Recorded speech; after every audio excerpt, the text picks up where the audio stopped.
story of Frankenstein, the scientist who created a monster that finally destroyed him.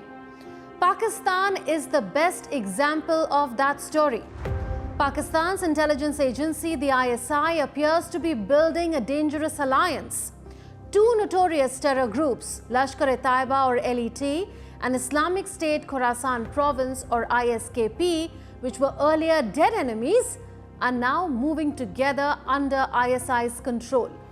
The main objective of this deadly alliance is to attack Baloch fighters, Afghan groups, and possibly India. While all these conspiracies are happening, Islamist jihadists have ambushed Pakistani forces, killing 11 soldiers. This shows how grave things are becoming in Pakistan. Hello and welcome to Connecting the Dots. I'm Unman Bhattacharya. Let's decode Pakistan's new proxy war engineered by the ISI.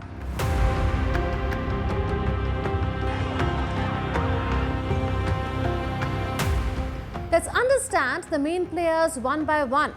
Lashkar-e-Taiba or LET is not new to India. Its hand is stained with the blood of innocents from the 2008 Mumbai terror attacks to countless infiltrations in Jammu and Kashmir. Even the Resistance Front or TRF, which was behind the April 2025 Pahalgam terror attack, is a proxy of LET. LET has the networks, the money trail, and decades of experience in waging Pakistan's proxy war against India. On the other hand, the Islamic State Khorasan Province or ISKP is known for its brutal ideology. Born out of the remnants of ISIS in Afghanistan, ISKP is notorious for bombings and mass killings across Afghanistan. It has often clashed with the Taliban and is hated even by many within the Islamic world. For years, these two groups have had little in common. They were ideological rivals, but now, under ISI's watch, they are cooperating. They are pooling manpower, resources, and networks. And their operations are being directed straight from Balochistan. But why Balochistan? Because this region has long been Pakistan's soft underbelly. For decades, the Baloch people have accused Islamabad of exploiting their land and resources while leaving them in poverty. From Gwadar to Quetta, protests and armed rebellions have challenged the Pakistani state. Pakistan has struggled to suppress the Baloch freedom movement. Instead of dialogue, Islamabad's response has always been the same: more force, more torture, and more terror. And this is where the ISI's terror strategy comes in. Mir Shafiq Mengal, a name that sends chills in Balochistan. He is the son of former Balochistan caretaker chief minister Nasir Mengal. For over a decade, he has led death squads against Baloch nationalists on ISI's instructions. He has been a trusted asset of Pakistan's deep state, providing safe houses, money, and weapons for terror groups. His role became so obvious that even Pakistan's own investigation reports linked him to terrorist activity. And yet, far from being punished, he was photographed as recently as 2023 sitting with Pakistan's President Asif Ali Zardari. That image alone told the world how much immunity such men enjoy under Islamabad's protection. Now Mengal has become the bridge between Lashkar-e-Taiba and the Islamic State Khorasan. A recent photograph shows him gifting a pistol to Rana Muhammad Ashfaq, the current chief of Lashkar. That image is not symbolic alone. It is evidence of ISI's hand in forging this alliance. Rana Ashfaq himself has been working to expand Lashkar across Pakistan, building new indoctrination and training centers and linking up with other extremist groups. Under ISI's direction, he and Mengal are now coordinating operations out of Balochistan. But why does the ISI want this? The answer is strategy. First, to crush the Baloch rebellion by unleashing jihadist groups against Baloch fighters. Second, to check Afghan Taliban factions that resist Pakistan's control. And third, to quietly prepare the ground for renewed terror in Jammu and Kashmir. The consequences are already visible. In March this year, Baloch insurgents attacked an ISKP camp in Mastung and killed around 30 terrorists. That loss rattled Pakistan's establishment and obviously the ISI. Within weeks, ISI deployed Lashkar-e-Taiba fighters to reinforce the area. By June, Lashkar's leaders were in Balochistan, openly addressing gatherings and calling for jihad against so-called anti-Pakistan elements. This is how Pakistan's strategic depth doctrine works. Just like in the Afghan jihad of the 1980s, when Pakistan armed and trained terrorists under the cover of fighting the Soviets, today it is building another Frankenstein monster. The difference this time is that Lashkar and ISKP are being merged into one hybrid force. But this proxy game is not without costs. Pakistan itself is feeling the fire. In the northwestern tribal belt near the Afghan border, Islamist gunmen ambushed a Pakistani convoy. 11 soldiers, including 2 officers, were killed. The attackers used roadside bombs and gunfire to wipe out the patrol. The Pakistani Taliban, also known as TTP, claimed responsibility. Last month, a suicide bombing killed at least 10 people outside the headquarters of a paramilitary force in the southwestern Pakistani city of Quetta. Quetta is the capital of Balochistan province, which borders Afghanistan and Iran. Earlier in September, 12 soldiers were killed in northwest Pakistan's Waziristan in an ambush by Islamist jihadists on an army convoy. The Pakistani Taliban claimed responsibility. These incidents are a reminder that the fire Pakistan lights often burns its own house. By sponsoring terror, Islamabad creates monsters it cannot control. Today, it may use ISKP against Baloch rebels or deploy Lashkar against India, but tomorrow these same groups can turn their guns on the Pakistani state. For India, the danger is crystal clear. Intelligence reports warn that the ISI's new hybrid terror model is aimed at Jammu and Kashmir. LET's networks across the line of control, combined with ISKP's radical propaganda and digital reach, could reignite terrorism in the valley. Urban terror plots in Indian cities cannot be ruled out either. And this is exactly what the ISI wants: to bleed India through 1,000 cuts while officially denying involvement. This is because Pakistan knows it cannot fight India militarily. And India's Operation Sindoor was the latest example of this. So the proxy war is the only tool for Islamabad.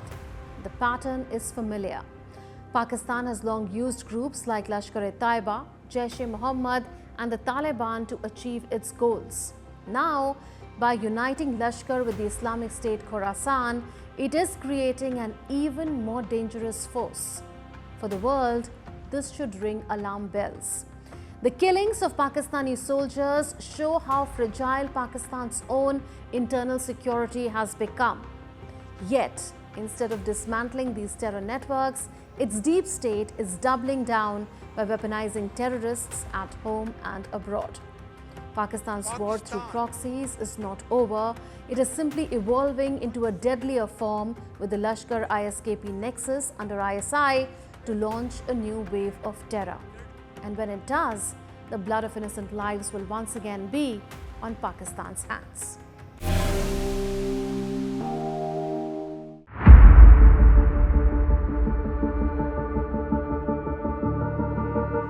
Gold has gone past the $4,000 an ounce mark for the first time. This means that one needs to spend more than 3,55,000 Indian rupees to buy approximately 31 grams of 24 karat gold.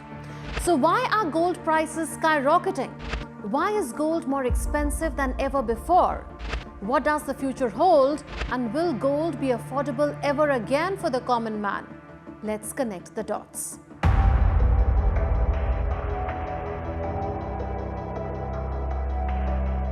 Buying gold is beyond the reach of the common man today. Just look how much the price of gold has risen. So the gold market has absolutely been on a tear this year so far. In September alone, we've seen gains of something like 12%, and overall, gold bullion has racked up around 50% so far this year. Well, the price of gold has risen dramatically in recent years. It has doubled in the last 5 years. In 2020, it was around 55 euros, about 63 US dollars per gram. And now it is at 110 euros, about 127 US dollars as of today. A 52% rise in the value of gold this year alone. That's a staggering increase. So what's driving this gold rally? Gold prices are skyrocketing mainly because investors are looking for a safe place to put their money in because of mounting economic and geopolitical uncertainty. I think an awful lot of what we're seeing is about fear right now. If you think about gold as a mirror onto the rest of the world, you could really describe it as being the sum of all fears, whether they be geopolitical or economic. In the United States, for instance, there is economic instability, government shutdown, and slowing growth. When US GDP growth slows or outlook darkens due to weak consumer spending, higher tariffs, or policy uncertainty, investment demand for gold increases. So periods of economic instability tend to attract investors to gold, which is widely considered a safe haven asset. High inflation and the expectation of interest rate cuts by the Federal Reserve are also major forces driving gold prices to record highs. Gold is widely viewed as a hedge against inflation because its value tends to rise as the purchasing power of fiat currencies like US dollar, Indian rupee, euro, and yen declines. As far as interest rates cuts are concerned, when interest rates fall, returns from assets like bonds and savings accounts decrease. This makes gold more attractive to investors, pushing its price higher. What's more, government shutdowns delay essential economic data releases. They signal political dysfunction. This too is prompting investors to hedge risk by buying gold. The government shutdown is really a symptom of the fiscal problems that have been happening in the United States and around the world. These debts are unsustainable, and we need to either raise taxes or cut spending in order to reduce them if we're not going to do a currency devaluation. Then the US dollar is weakening. In 2025, the US dollar index has fallen nearly 10%. That and persistent fiscal deficits have led investors to question the dollar's reliability as a reserve currency. This has prompted a flight away from the dollar and towards alternative assets like gold. This is further fueling the gold rally. Gold is going up right now for a number of reasons. Most recently, significantly, it is a combination of interest rates, tariffs, and a general erosion of the US dollar, which has lost at least 10 to 12% of its value against the other currencies globally in the last 6 to 9 months. Central banks worldwide have been rapidly accumulating gold. More than 1,000 metric tons of gold has been purchased for a third consecutive year. This has pushed official gold reserves past 36,000 metric tons globally. This is strategic gold buying. It reflects a deliberate move to diversify away from US treasuries. It is a result of shaken confidence in the dollar's long-term stability and concerns about mounting US national debt. As of early October 2025, the total gross national debt of the United States stands at approximately $37.85 trillion. This is an increase of about $2.2 trillion compared to the previous year. Can you imagine that this debt is rising at an average pace of roughly $69,000 per second, or around $6 billion daily. Gold buying by central banks too is pushing the price of gold to a record high.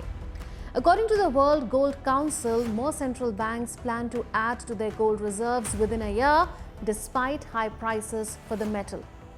In India and elsewhere, small-scale goldsmiths are feeling the heat of record gold prices. As the price of gold has increased, the sales have drastically declined. No one buys ornaments and there are very few customers. Only those who desperately need to buy come to buy gold, and they buy in very small quantity. So the orders for gold jewelry have significantly reduced for small showrooms. The big showrooms get the jewelry from wholesale workshops from elsewhere, as there are relatively more sales. So the situation of the small artisans is very grave. So what about the future price trajectory of gold? Gold prices are expected to keep rising in the coming years. Forecasts suggest gold could reach about $4,200 to $4,400 per ounce by 2026-2027. By 2030, the price might peak around $5,000 or $5,455 per ounce for the same reasons: ongoing economic uncertainty, inflation fears, and geopolitical tensions. I think 4,000 is an important number for gold to get through and trade above it. I think it's happening right now in front of us and today. And with that happening, I think that's just going to move the bar further ahead, that we could be starting to think about gold at 4,200, 4,300, and 4,500 in the coming 6 months. But if you look at what some of the major investment banks are saying, we do expect from their perspective that prices will continue to rally. They see prices extending the gains out into 2026, and I think we do have a top forecast of about $4,900 by the end of December next year. Analysts and financial institutions predict steady growth with some ups and downs along the way, but overall expect higher prices. So to sum it up, gold is expected to remain valuable, and it is likely to become more expensive in the near to medium term as global uncertainty and economic challenges persist. That's all in this edition of Connecting the Dots. We'll see you next week with more raging issues. Until then, it's a goodbye from all of us in the Delhi newsroom. This is Munmun Bhattacharya signing off. Take care and stay safe.